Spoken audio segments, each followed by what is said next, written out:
Welcome to the Truth Over Comfort show. Today's guest is James Corbett of the Corbett Report. He is a documentary filmmaker, article writer, interviewer, and even runs his own online course now. His documentaries are excellent.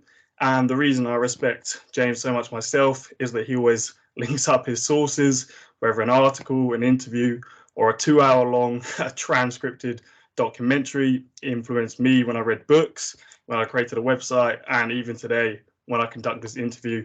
I will, of course, try and put as much as I can in the show notes. The topics today are the media and James's recent episode, The Media Are the Terrorists, and some other topics if we have time. So thank you for being here, James. How are you doing? I am doing fantastic. Thank you for having me on. It's a pleasure to be here. No problem.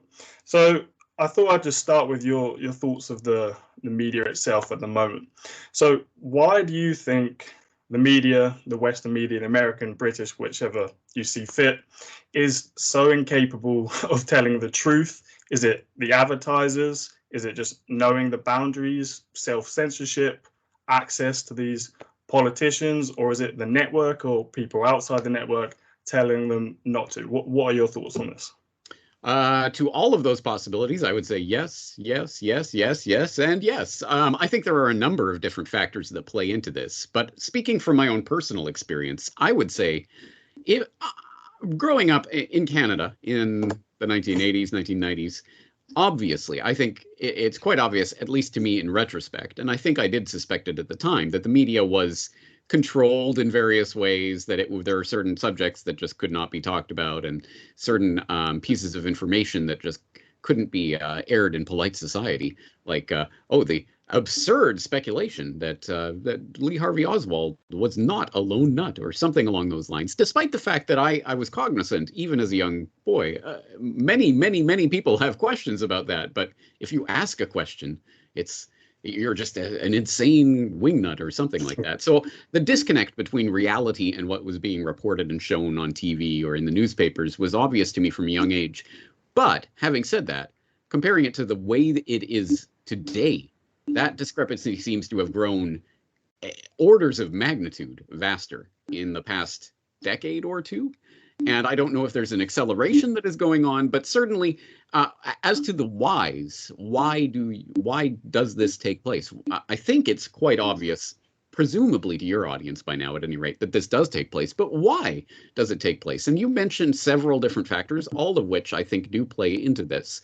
I think the most obvious explanation for this, and the one that I think is easiest understood by pretty much everybody, is the monetary incentive.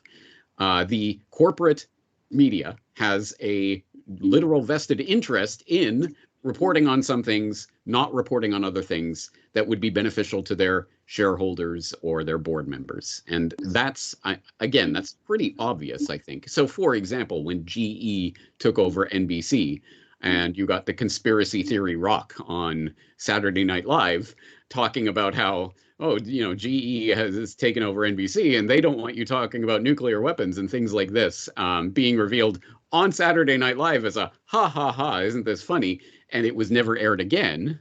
Yeah, there may be a reason for that. There may be certain things that maybe GE does not want reported on its media mouthpiece. So that basic monetary incentive, I think, again, is pretty explanatory and does go a far way towards explaining a lot of the types of censorship that we see, but not all the way. And there are other types of media entities that exist as well, not just corporate entities, but of course, government-funded entities. So, of course, in Canada, there was the CBC. In Britain, there's the BBC. There are various public broadcasters around the world. And there are other public broadcasters that are funded by listeners and other things. So it's not simply the monetary incentive, although I think that is a large part of it. I mean, there are many layers at which we could look at this, but I guess I want to drill down to the base of all of this, the basic layer, which is something that I attempted to do in a couple of things that I released last year. For example, my Media Matrix documentary, which was sort of a condensation of the main points of a 6-hour lecture series that I delivered, an online course that's available right now, on the history of mass media. And in that, I wasn't just looking at the history of mass media in historiological sort of dry academic way. It was an attempt to explore the philosophical basis of what is media, mass media especially, and how does it function and why does it function this way. And when you look at it from that perspective, I think you see the bigger story here, which is the incredible, almost incomprehensible from our point of view, revolution that took place with the birth of the movable type printing press and the incredible explosion of information that took place in the wake of that invention. Obviously, manuscripts existed before Gutenberg, but the widespread access to books and literature and philosophy and news did not exist before the movable type printing press, not in the way that we understand it today. And I don't have the numbers off the top of my head, but it was something like all of the scribes in all of Europe were able to produce something like 20,000 manuscripts in the first half of the 15th century. But in the second half of the 15th century, after the advent of the movable type printing press, it was something like 12 million books. And that orders of magnitude more information spreading freely obviously was going to have incredibly profound effects on society. And that's why I think you can make a pretty good case that the movable type printing press is probably the most important invention of the past millennium. And probably, I think demonstrably had impacts on such things as the Reformation, the Renaissance, the Enlightenment. All of these things were predicated on the movable type printing press. And because of the incredible ability of this technology to shape or reshape society, people who have an interest in preserving the status quo or in gaining power or in using power to manipulate other people obviously have an interest in controlling that technology. So in my course, for example, I paint the picture from the movable type printing press, the Gutenberg Revolution, towards the Morgan conspiracy, which was something I talk about in the early part of the 20th century, by the point at which the movable type printing press, which was a complicated piece of, I mean, there was a lot going on, especially given that it was created before the Industrial Revolution. There was no machine parts or anything like that. It was all handmade, but it was still possible for your average craftsman and workman to be able to put together something like that and basically have a small printer. And that's the way, for example, the American Revolution was able to, common sense and these other pamphlets and tracts could be written and then distributed to millions of people in a way that would have been unthinkable in a prior age. But then by the advent of the 18th, 19th, 20th century, you start to get the rotary press and these other more complicated capital-intensive technologies and distribution networks for newspapers and things. It started to become quite capital-intensive. And unless you were a rich inheritor of your father's wealthy estate, which is the case for a lot of the early media tycoons, actually. But eventually it started to consolidate into a business, the business of media. And I think that's what we really saw in the 20th century. And if you chart the history of the 20th century in terms of the development of mass media and start to look at the way that these corporations start to form around the basis of commercializing and making commodifying news and information, which again is something that probably would have been unthinkable even a few hundred years ago. But now we're in this space where news and information becomes this commodity that can be bought and sold and traded and broadcast to the masses and used, obviously, to manipulate people. Exactly as, I suppose, every writer, every person who engages in mass media is trying to get their ideas out to other people. That's sort of the nature of what this is. But because it was so incredibly successful before anyone really understood what was happening, I think people tried to cotton on to that. So that's how we arrive in the 21st century with these gigantic media monopolies that are suddenly in some degree of danger because, all these disruptive technologies are essentially Gutenberg 2.0, the printing press of our age, the internet revolution, and people talking to each other and not going to CNN or these few handful of media corporations to get their news. That truly is a revolutionary moment. And I think that's exactly why we see so much crackdown coming right now. And I think that's part of why we see that gulf widening between what we know to be objective reality and what is being reported is widening, because I think they are losing sort of the information control that they have enjoyed in previous ages. So I think they have to cling even more firmly into their techniques of gaslighting and manipulating the public, at least that section of the public that still listens to them, which is a dwindling section of the public. Yeah, I'd have to agree. There's multiple reasons. If you take Amy Robach from ABC, where she was calling that leaked tape talking about the Jeffrey Epstein story before it came out, that ABC or Disney squashed it and said, "Who's Jeffrey Epstein?" They could obviously done one search result, and obviously they knew who he was. Or you could look at John Kerry, where he got caught in a leaked audio in 2016 saying that the US watched ISIS grow. They thought they could manage it and use it as a leverage against Assad, basically to overthrow a government, and that Russia and Putin came in. And only 3 organizations even reported on there was a leaked tape. It was CNN, The Guardian, and the New York Times. They were the only ones who reported on the leaked tape, but they left out that detail. And the New York Times one was the best, because they put bits of audio in their article so you could listen, but they wouldn't post the full thing. And I went to the video and they literally used bits just after, and someone obviously heard that and they thought, the US watched ISIS grow. Could be the biggest story of the 21st century, especially after 9/11 and all the wars, and they didn't report it. You know, to a normal person, how can you possibly explain that? Surely that's a huge story. So there's obviously lots of different reasons. I'm sure you're aware of those leaked tapes. I am indeed. Those are great examples. In fact, the Amy Robach leaked audio of her talking about the squelching of the Epstein story was my fake news story of the year for 2019, I believe, or 20, or whenever that occurred. Obviously that's a prime example of the way that this operates. And you're exactly right. In one sense, it does seem to be against interest, because the type of pushback that has always existed against these crazy conspiracies, there can't be a conspiracy. The free press in the free Western world can't be controlled, because if somebody had the inside scoop on 9/11 inside job, or ISIS was allowed to form, or something along those lines, and they went and broadcast, and they'd get all the attention and all the viewership and all the advertising and all the money. So of course there's this incentive for anyone to break stories like that rather than cover them up. So you're crazy. That would never happen. And yet it demonstrably has. For example, in those cases that you lay out. Why would it happen? This is where that monetary explanation starts to break down, because to a certain extent there is. Obviously, if somebody came out and was breaking all these incredible stories, there would be a monetary incentive in that, unless the board members and people in editorial positions actually had interest in certain stories not breaking for a number of reasons.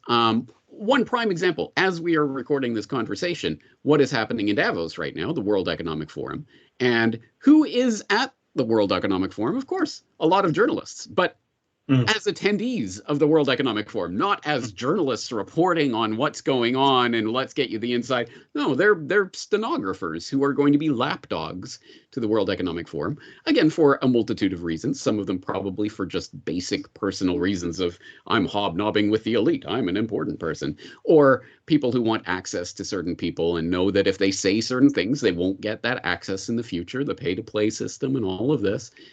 It happens. And again, as you say, there are many reasons for this, but it's so much more vast than I think most people understand. And there are trivial examples of this, I suppose, but then there are extremely important examples that you gesture to some of them. I'm sure everyone can think of other examples where the press, in its role of directing our attention, because that is essentially what it does, what the mainstream media conversation becomes what people think about. And that is one of the most important powers that any tyrant throughout history could have ever dreamt of having, to be able to control people at the level of what they think about.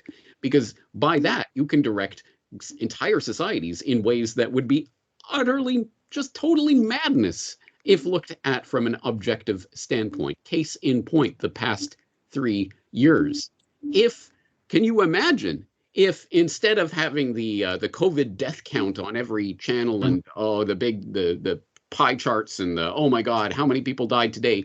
Imagine if they were doing that about, say, I don't know, car accidents, car deaths. Oh my God, another 47 people died on the roads today. We have to do something about this. The exact same hype and panic could be used to direct people's attention to that or to the other thing. But no, it was directed in this particular way because, again, there are a number of people with their interests lying in this particular erection of the biosecurity state agenda that's playing out right now. So I think that's the prime example that we've all just lived through of people's attention being directed in a certain way for certain nefarious ends, quite effectively, unfortunately, through the control of the corporate media. Yeah, you could say the same about putting people's obviously attention to Russia and Ukraine, basically every day, but not Yemen. Most people wouldn't even have a clue, obviously, what's going on there. And obviously, that's quite a brutal war in itself. And before we start moving on to your episode, I just had a couple more questions. So especially in the COVID era and the Russia-Ukraine one, you see each media organization, when they write an article, it almost looks identical, like it's press releases, especially, front pages of newspapers. I'm sure that always happened, but they always seem to be so similar. And a specific example I remember is when Joe Rogan came out and said he used ivermectin, along with basically 14 other things that obviously wasn't discussed. And every American, it was more a Sky reported it, but the British didn't really go for it. He's an American guy, isn't he? But everyone, Reuters, AP, all of them, CNN, it was just like identical. Why do you think they are? That is? Part of that actually goes to the roots of that the commodification of news and information that I was talking about earlier. Because you talk about AP. What is AP? It's the Associated Press. It is a wire news agency, which the way that people can understand this is probably from those internet, the viral clips that people have seen by now of people putting all of these different newscasters from all of these different local channels all saying the exact same thing, almost as if it was scripted, right? But no, it's my local news reporter who's saying this. So you can see those types of mashups that have been made. And I think that blows people's minds because they don't understand that most news these days really is centralized. So if you look at the development of the wire agencies in the 19th century, it is a fascinating story in and of itself. But essentially the advent of telegraphy enabled the ability for essentially businesses to arise that would commodify news by placing agents in various key European capitals, of course, was where it first originated. And they would be able to, for example, if you're in London, you'd be able to get reports from Berlin and Paris and elsewhere around Europe of news that just happened yesterday when you're reading it in your morning newspaper. It's incredible. And of course, a valuable service, right? What could go wrong with that? But of course, then as I say, it starts to centralize around the few basic wire agencies that are then sending the exact same stories out all around their circuit, whether that's Europe or at this point, the world, like the Associated Press. And suddenly you have all of these local news reports and newspapers and news channels and news websites that all have the exact same stories reported in the exact same way. That's the most obvious way in which we can understand the sort of centralization of the script, as it were. I think there are more nefarious ways at work as well, and they could be conceptualized around, again, I think most of the people who work in the news industry probably genuinely are not actively part of or think of themselves as part of some conspiracy to suppress news, but exactly as it has been observed, if these anchors and these reporters were not the type of people who knew how to steer away from Lee Harvey Oswald, the lone nut. There are certain things that as a reporter, you don't talk about. You don't go into that. You don't start digging things up in certain places. And if you know what places to avoid, you will be the type of reporter who will be promoted, and eventually maybe you can be the news anchor, etc. So I think that's how this functions on that level. The real question then is the editorial level and what's above the editorial level. And I think that's where the real power is flowing from this. But it's about the centralization and the commodification of this that means the standardization of news, exactly as you talked about, where you can be reading essentially, literally the exact same text, or sometimes the exact same story just said in a different way, unfortunately. Yeah, that's definitely a good point, that if you play the game, you'll be promoted. So, there being the anchor positions on the nightly news or wherever it may be to, say whatever story it may be. Just the last question on this topic. So you can clearly see the legacy media is losing viewers and trust. So would it not be maybe more financially beneficial to start telling the truth, or build the trust back up in the public, if they're slowly dying out and people are going to alternative media and obviously different internet sites? So why do they basically continue to double down on what they know? They must have teams who sit there and look, basically people have no trust in us, they're going to these sites and they're like, well, we're just going to keep doing what we're doing. Maybe it is because it's more financially beneficial, because the advertisers' money is so much stronger than the alternative media. So what are your thoughts on that? Well, actually, your question betrays you, because from your question, I can tell you're probably an honest person who doesn't have nefarious intentions and isn't thinking about ways to undermine other people. You're thinking about how to compete and how to do better and how can we get more and things along those lines. I don't think that's the calculus at work here. I think these are people who are used to being in positions of power, and I know how to wield and use that power to maintain their status or to increase it.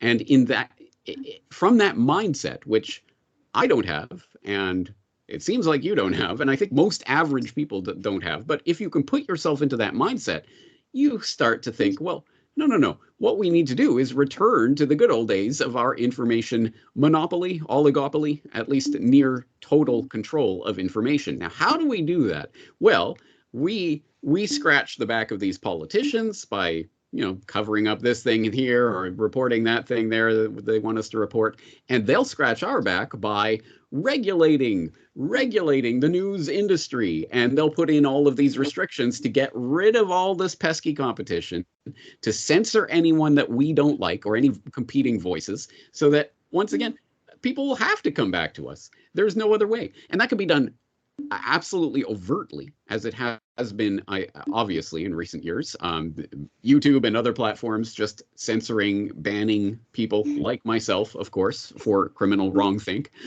But it can be done in more nefarious ways, much more nefarious ways. For example, Google search algorithms being tailored to downrank anything that's not authoritative. Well, what's authoritative? The New York Times, CNN, blah, blah, blah. The media oligopoly are authoritative, and you and me and Joe Blow out there, of course, we're not authoritative, so it won't direct you to us. And by that method of censorship, most people have no conception of a clue that it's even happening. How can you know what you don't know, what you're not seeing? And so, unfortunately, there are many, many ways to do this. But I think that's the way in which this is being approached. It's not how can we improve our product so people actually want it. It's no, how can we limit the competition so that people have to come back to us for our product?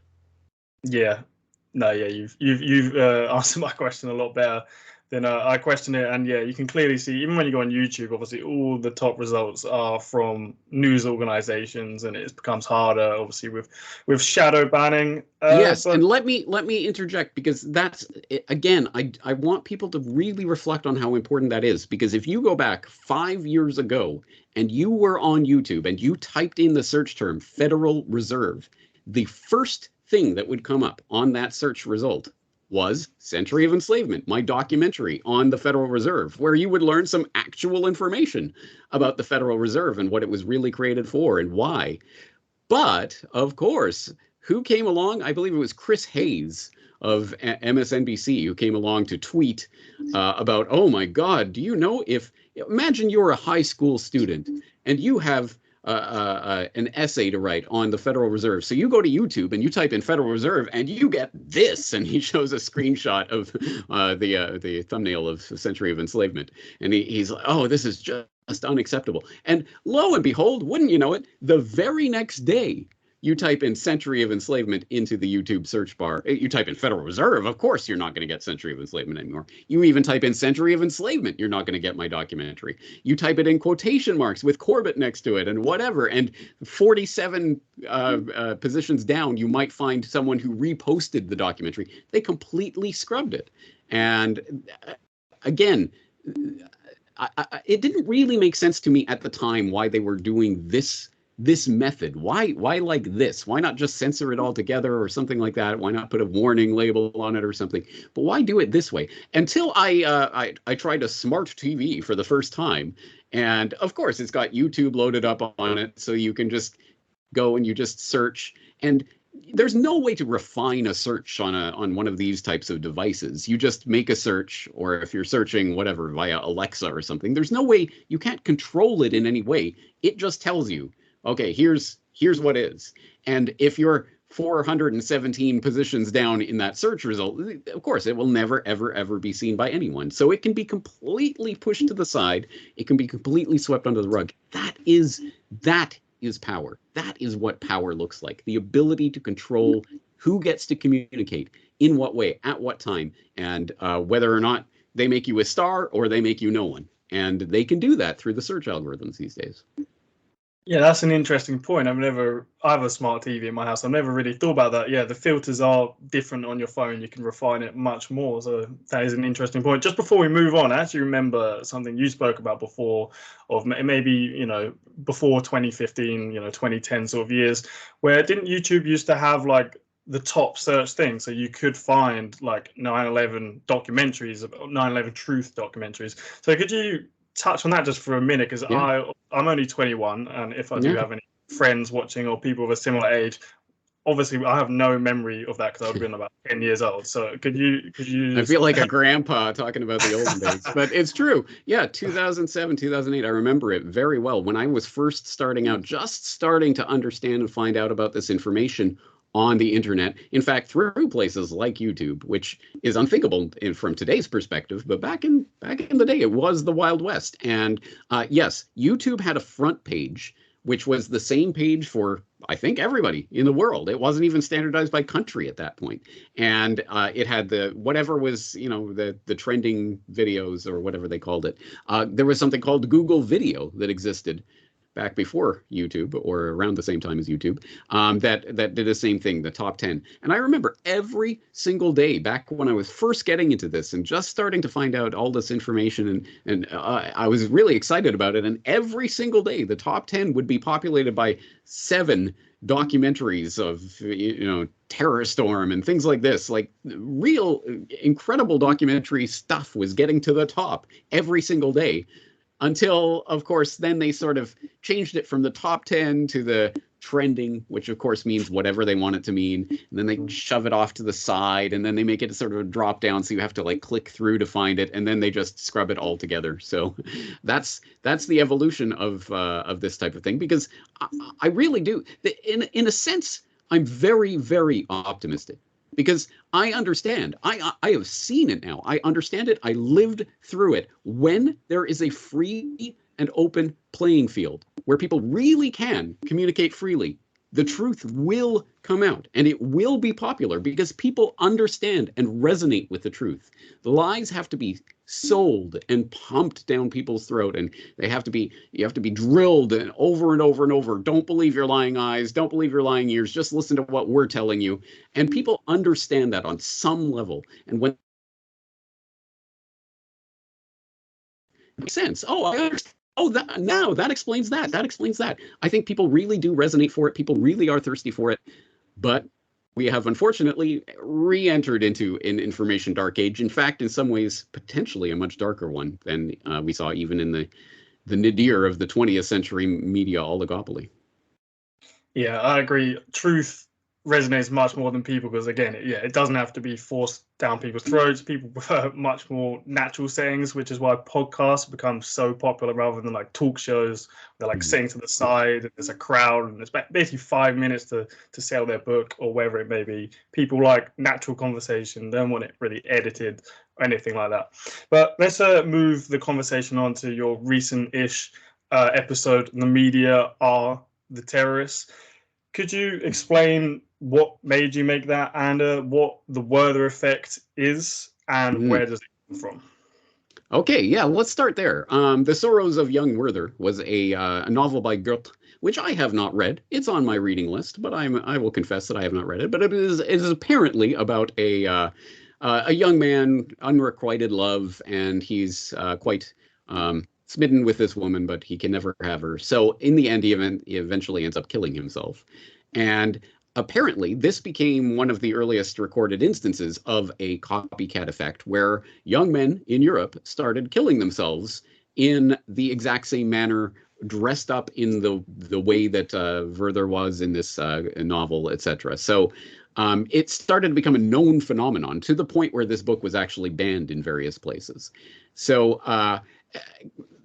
interesting, right? And could you imagine today a novel having that kind of effect on the public? Well, of course not, because unfortunately no one reads. But do you think television? Do you think movies? Do you think those types of things can have that effect? Well, of course, it's a known phenomenon, which is precisely why when media is dealing with subjects like, for example, suicide, you will always see the suicide hotline information and things like that always appended to it, because the media, of course, they know that this type of thing really can spur people into action. When you see something fictionalized, even in a fictional environment, you are more likely to go out and do it. Now, this obviously has some incredible resonance with such things as Columbine, which was the advent of the school shooting phenomenon of the past couple of decades, where every time there's a school shooting event and it becomes the 24/7, and look, here's the names and faces of the people suspected of doing this, and wow, aren't they famous now? And again, to what degree are the media culpable for actually propagating and making those events happen, given the fact that they know that there are copycats that happen about that with regards to these types of things. So in that regard, I talked to Lauren Coleman, who wrote a book on this subject that if you're at all interested in, you definitely should read. It's called The Copycat Effect. And he has a blog where he has been keeping track for decades now of these types of copycat phenomenon and how they are propagated through the media. He has many examples in his book. But one that was particularly interesting was I interviewed him around the time of the Aurora, Colorado Batman movie shooting, James Holmes. And I believe we talked a couple of weeks maybe after that shooting, and he had in the immediate wake of that shooting, he had said there is going to be a copycat shooting within a week. Because the way the media is portraying this, I've seen this so many times, there will be a copycat.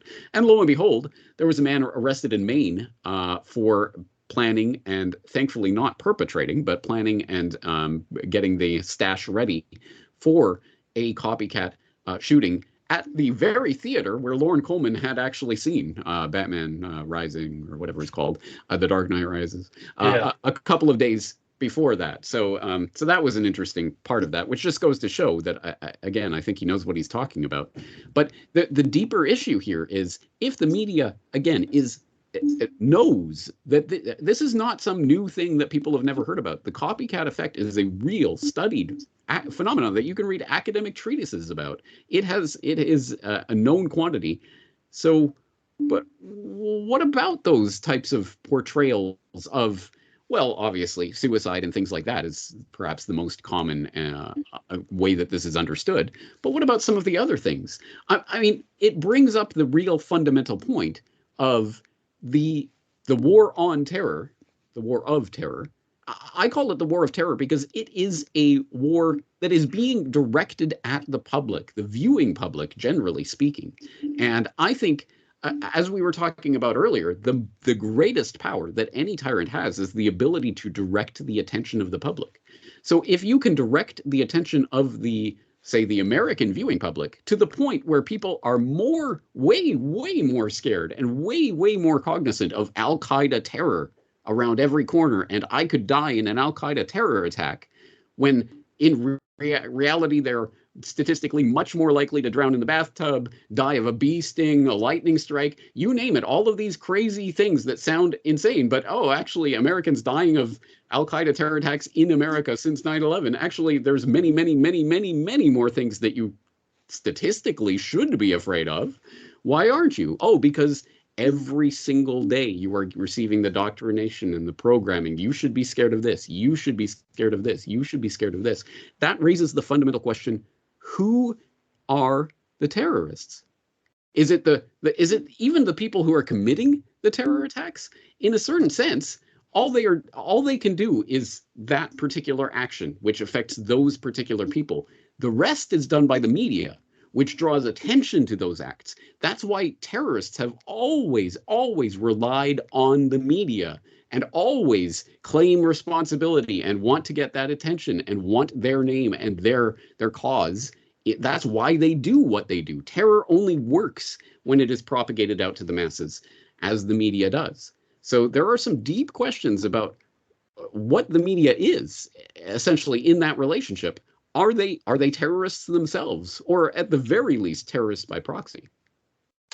So with the school shootings or terrorist attacks and big events like that, what do you think the media should be doing instead? Because with something like 9/11, people would say or argue, obviously, you cannot not report on that. It's too big of an event. Right. Maybe, I remember even when I was younger, I'd say like 14, 15, when the ISIS attacks were going on, every time there was an attack, even if, they wasn't that affiliated with ISIS, but they had, some stuff at their house, instantly they say it's an ISIS attack, which obviously scares people more. And what I find interesting with football or soccer is when someone invades the pitch, they will not show it because they don't encourage people or make them a celebrity, which, I mean, it doesn't really prevent it because people still run on for other reasons, but they have the thought, well, let's not show them because let's not make them a celebrity or give them reason to want to go on. But then with an ICE attack, which actually kills people, isn't, just a bit of fun that, they do report it. So I find it interesting. Well, you raise some good points, because let's not strawman here. Absolutely, something like a 9/11, of course. I mean, why does news exist? It is for some sort of event like that. How are they not going to talk about that or portray it?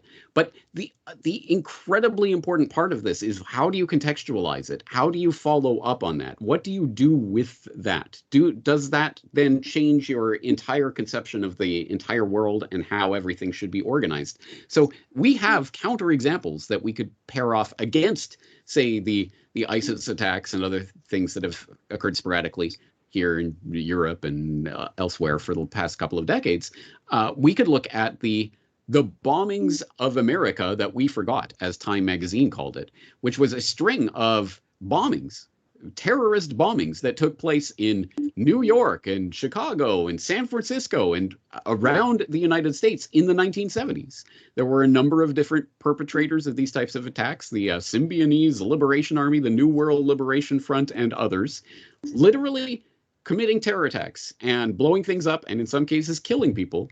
And at this point, who even knows about that history? At that point, it was not full front page news every single day. Oh my God, another bombing, another blast. Where will the next one be? And now how can we reorder the country in order to deal with this terror threat?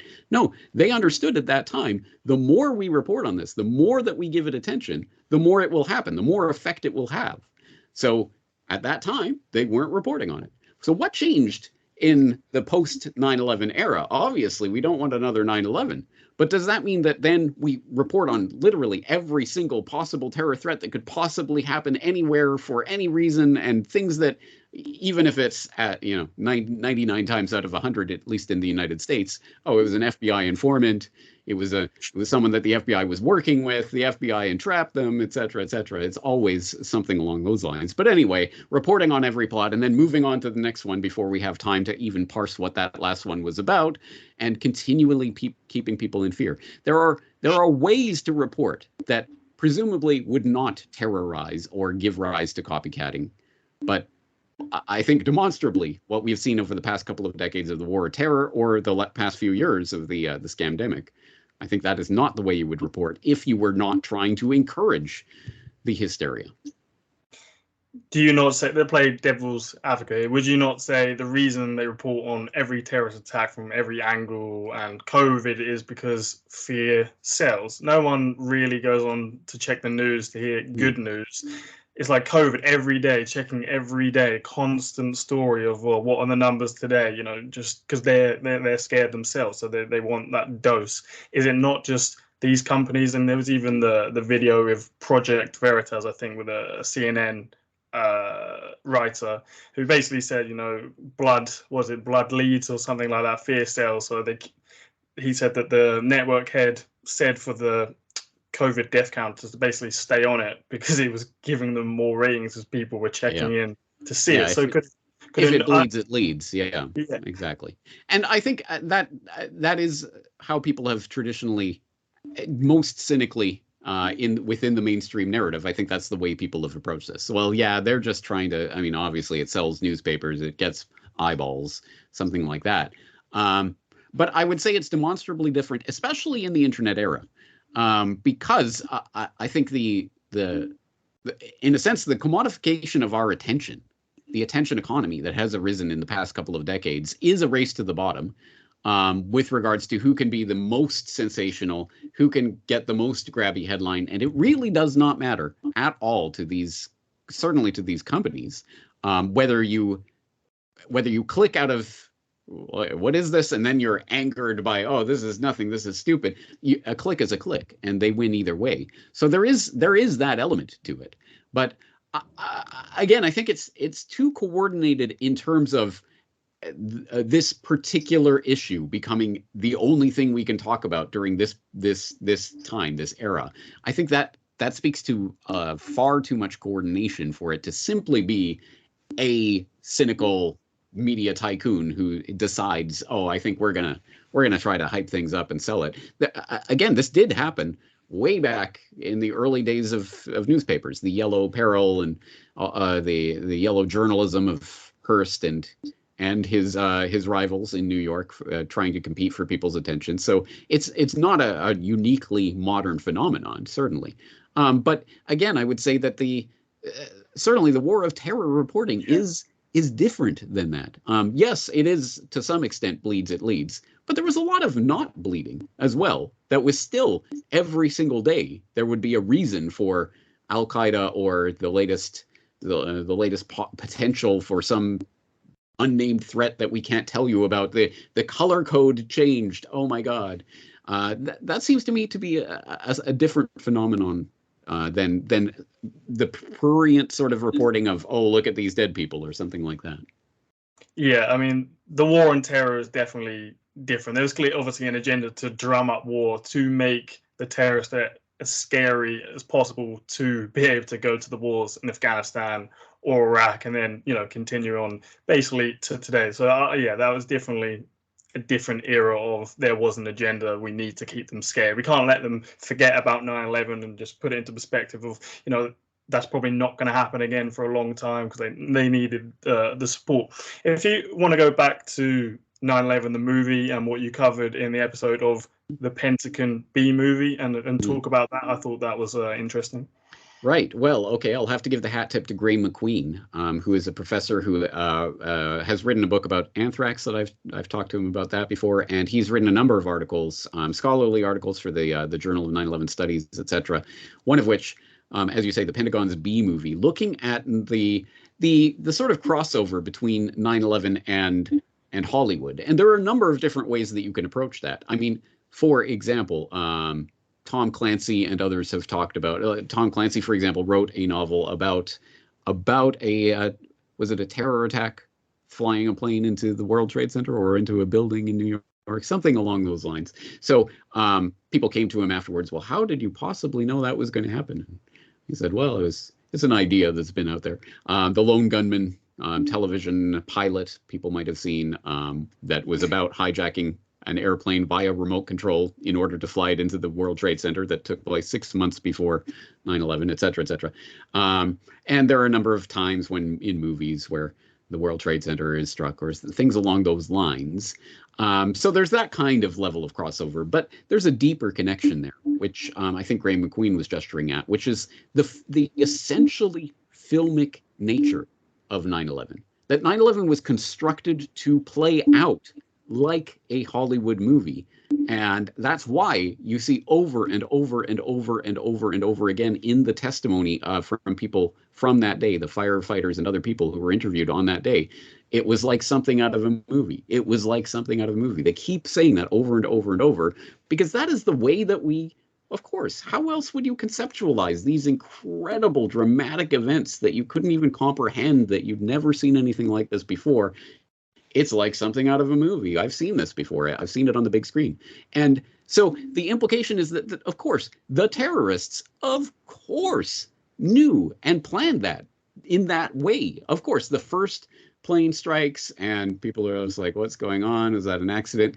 And as they're watching, the second plane strikes and it struck. And then there's planes going down over here and over there. And the Pentagon's been hit. And it's like an unfolding story. Precisely because it would achieve the most terror that way.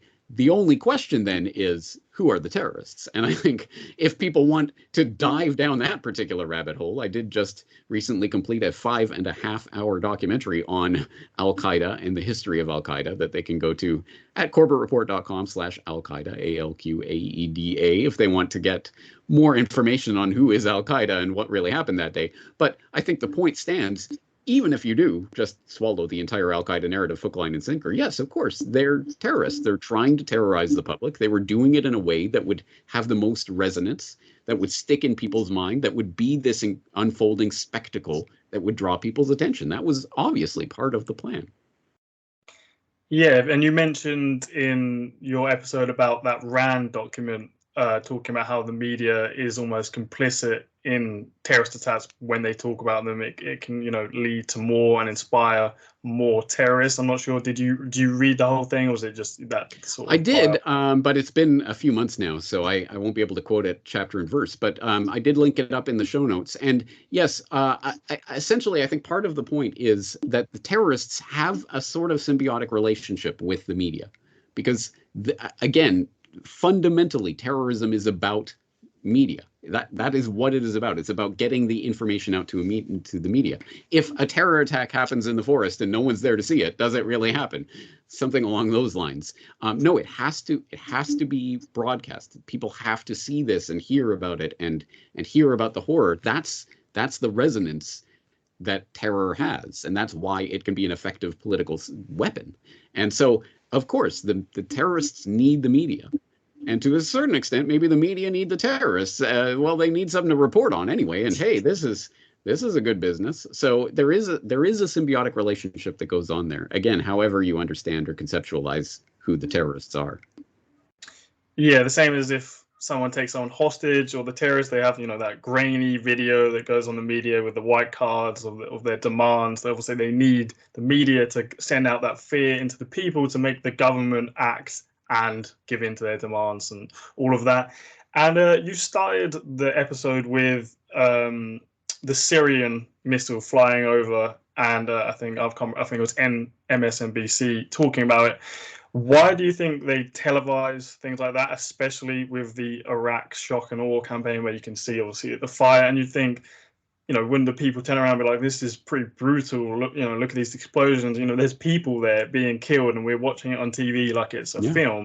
Yeah. What purpose is it? A psychological purpose to normalize the scenes of war, so the next time it comes, no one's really surprised, or maybe something along those lines? There are a lot of profound points actually to a question like that, because it gets to the heart of what news is, or the way that we conceptualize news in this particular era anyway, because that was one of the things that I did in my history of the mass media course is, in this era, what was the news? What was it? And how was it expressed? And how did people understand it? So, for example, of course, pre-Gutenberg, pre-movable type printing press, the idea of a daily compendium of news from your local community, from the broader region, being somehow compiled and then, it couldn't be printed, so it would have to be handwritten and then distributed to people. No, I mean, there's town criers for important announcements, or, if the king makes a proclamation, someone will read it out to the town or something like that. But there's no concept of news as we understand it today. That, of course, starts to develop with the printing press, and then you start to get things that I guess we could kind of call newspapers, but even then they're kind of not newspapers as we know them, and that starts to develop. And then eventually you arrive at something like our conception of news, a daily compendium of things that happen today that you should know about that could be delivered to your doorstep and read. So you got that conception of news. But then with the advent of radio and television, and then satellite TV, and then you've got CNN. And let's keep in mind, it was only, I don't know what year it officially launched, but it was around 1990 that CNN really started to become a thing. 24/7 news all the time. And every moment of the day, you could turn it on and they're reporting the news as it's happening to that very second. And that idea, again, completely foreign to a generation or two ago. What do you mean, like 24/7, nothing but news? Like, this is what's happening. I'm standing in the middle of Paris and nothing is happening right now, but I'll be here later. It doesn't make sense. Except CNN, the launch of CNN and the Gulf War went together. The first Gulf War was it was a CNN event, and I remember actually from my childhood. I was an elementary school student, but I remember watching on CNN and there, what's the latest update and what's happening now. And look, here's a grainy picture of something that will tell you was an explosion. And oh, look, and now we're going to the UN and look at this little girl talking about babies being thrown from incubators and other such things. So there is some sort of relationship between the idea of 24/7 news, and you need to know everything that's happening right up to the moment, and these grand emergencies like war, like a coronavirus pandemic. Oh my God, it's killing people left, right, and center. We need to know what's happening right now. So the 24/7 news aspect of it is, again, I think this is incredibly important for us to ponder why we think that our conception of what the news is the news. This isn't some idea that's written in the stars, and it changes from generation to generation. And we just need a little bit of historical perspective in order to understand that. And I have become so long-winded, I forgot what your original question was, but I know it had something to do with 24/7.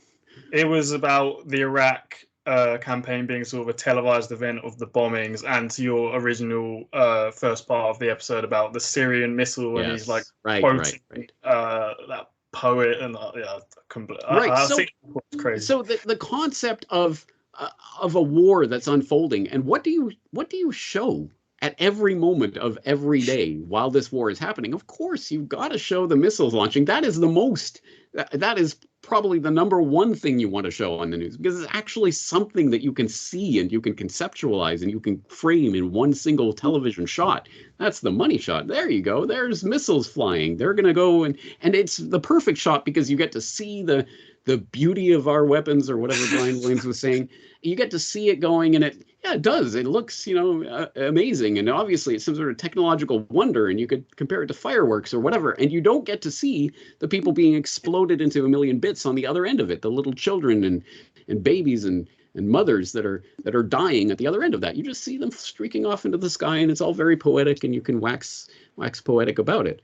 So that's, again, there's I think Neil Postman would have an awful lot to say about this, and if people haven't read some of his iconic work on the subject of the media, they absolutely should. But he would, I think, very much argue that yes, that is what war is on television. It is the shots of the missiles streaking across the sky or something like that, and then just endless shots and endless banter of meaningless, completely contentless commentary by the Brian Williams and whatever Pentagon stooge has on to talk about these scenes, because it doesn't matter what they're saying. It matters what they're showing and sort of the underlying subconscious ideas that people are taking away from that. And I guess we could even go one step further philosophically and start talking about Baudrillard? No. Yes. What? Yes, Baudrillard. The Gulf War didn't happen? That was Baudrillard, right? Am I making that? I have no idea.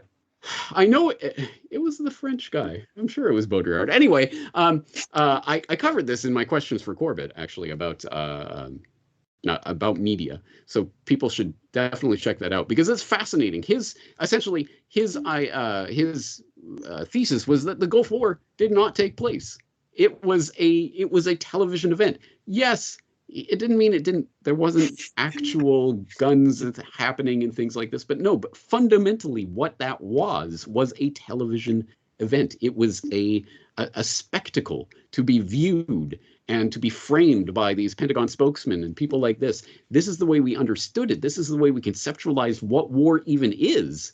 Because if you look back at the first Gulf War, essentially it was a couple of days of something approaching kinetic military action and a bunch of people surrendering. It's not even a war. I mean, what was the war aspect of it? Who was fighting back? I mean, maybe a few servicemen died, maybe. That wasn't a war, but it was a war in the minds of the public because it said on CNN, and they had a title graphic and intro music and whatever else they had, and it was 24/7 coverage of it. Of course it's a war. Don't you see it's happening on TV? So I think even our conception of how we interpret events that are happening are, of course, mediated through the media. Yeah, I think that the Gulf War was more of sort of a bombing campaign of the coalition. I don't know how many days it lasted. A couple of months maybe, but yeah, it was more obviously I think of a bombing campaign, but that's a different subject. Just to circle back, so when reporting on school shootings and things like that, what do you think the media should actually do? Should, for 9/11, we've spoke about that, you can't ignore that, but for school shootings, should they maybe report it but not ad nauseum every day, where it seems to become a bit of a trend that people have started doing that, and I'm sure they've increased over the years. So what do you think the media should do?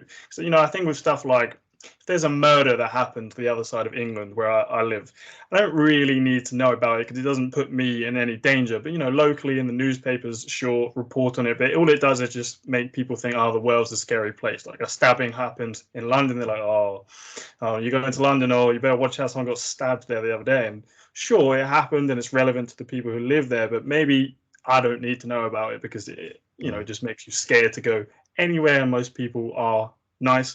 So what do you think the media should do, especially now with social media and it's just sort of in the public sphere of stuff trends, and I know those trends can come from the reporting in the media. So what should the media do, and what should normal people do in social media, because obviously stuff trends now? Right. Well, I would encourage people to go back to my conversation with Lorne Coleman about this subject, because I did specifically ask him that question as someone who's studied this for decades. How should the media cover this? And you're right, of course, in some way, if a Columbine or something happens, of course it has to be reported. But how do you report it in a way that isn't going to generate copycats? And one of the most basic parts of this is, do not flash the pictures of the suspects, or this is who did it and this is their names. That is one of the primary ways that people are keyed into copycatting, is that, oh, I will do that and I will be famous. So do not advertise and publicize and, oh, here is the person. There's no public interest in that whatsoever, except for his family and people in that particular area. But for why on earth should any of us know the names of the shooters at Columbine, other than, hey, this is a way to achieve some sort of fame? So that's one basic part of it. Another part, of course, you don't have helicopter shots as it's going on and see people running out of the building and all of this dramatic footage. If you want to encourage people to do that and to enact it, you certainly don't give details about how it was done.